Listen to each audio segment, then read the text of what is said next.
Well, Coach, 2 out of 3 last weekend. A nice response after the loss to Cleveland on Friday. How did you feel about the week overall, and were you proud of that response in Sunday afternoon's game?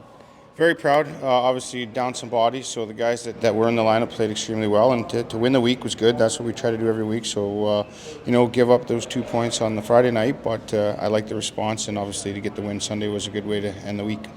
We can look at the stat sheets and the numbers and figure out who we think have been the big contributors. In your mind, who played a big part in the results last week? Our goalies.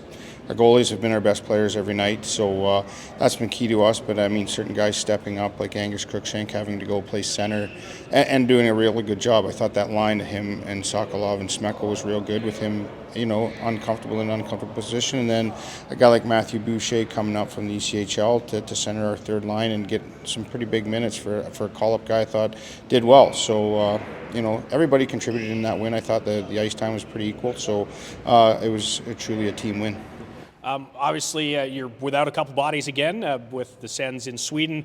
Jacob Larsson gets to go on that trip. You naturally would love to have him here, but what do you think that means to a guy like that to get to go home and maybe get some NHL games at home? I think it's just a cool thing that he's going to be. It's a life experience for him, and I hope everybody gets called up, and we'll just deal with that when we deal with it. But life experience to go home, play in front of parents, grandparents, friends it's a cool experience for him that he'll live with the rest of his life. So hopefully he gets into some games over there, and we'll just deal with what we have here, and guys get more opportunities, guys get more ice time with his absence. So time for them to step up. Cam Saprika is one of those guys who will get some opportunity with some space in the lineup. How do you feel he's coming along on his PTO and fitting in with the systems here?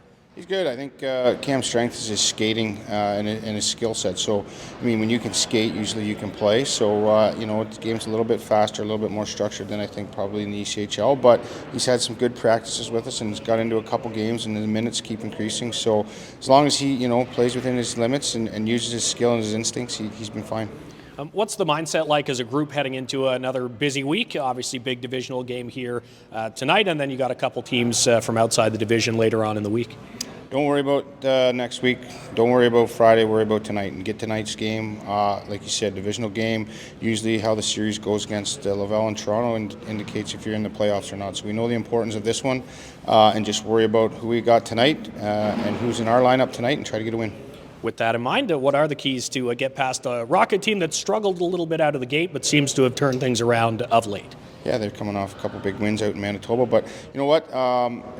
Can't fuel their transition. They love the transition game. They love the attack off the rush. They got some speedy little guys out there that love the open space, so we got to take away their space, make them come 200 feet and not turn the puck over and give them free entries into our zone. Appreciate it, Coach. Thanks, and good luck tonight. Thank you.